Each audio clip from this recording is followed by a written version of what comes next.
हालांकि इस प्रोग्राम में बहुत सारी चीजें अनप्लान्ड चैलेंजेस के तौर पर एस्ट्रोनॉट के सामने आई, पर किस्मत ने साथ दिया और कुछ समझदारी के फैसले किए इन्होंने, जिसकी वजह से ये मिशन सक्सेसफुली मुमकिन हो सका। इसके बाद इन तीनों एस्ट्रोनॉट्स को 2 हफ्तों के लिए क्वारंटीन किया गया, क्योंकि इस चीज का शुबा था कि चांस कोई पैथोजिन या कुछ ऐसे वायरस या कुछ बैक्टीरिया इनकी बॉडी के साथ जमीन पर वापस आ गए, पर ऐसा कुछ हुआ नहीं। इसके बाद अपोलो 11 की ये खबर दुनिया भर के अखबारों की जीनत बनती है। जो यूएस प्रेसिडेंट कैनेडी ने कहा था कि हम इस दहाई के खत्म होने तक इंसानों को चांद पर लैंड करवा दें, और नासा ने अपोलो 11 में इसको करके दिखा दिया।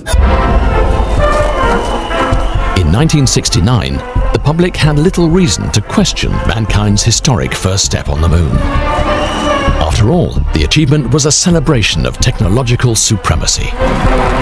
America had finally won the space race.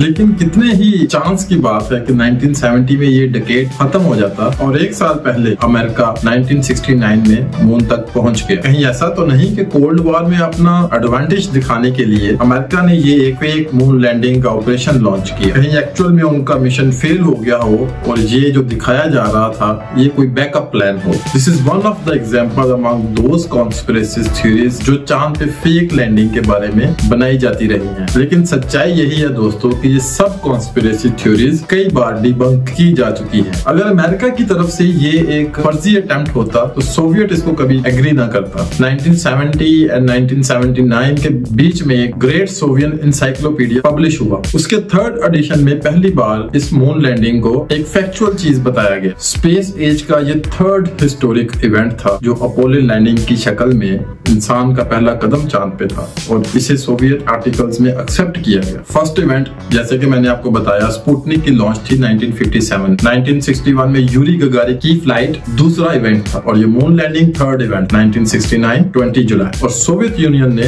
Actually इस चीज को एक्नॉलेज किया। लेकिन झंडे का क्या? हम जानते हैं कि चांद पर कोई हवा नहीं है, और ये झंडा वेव क्यों कर रहा है?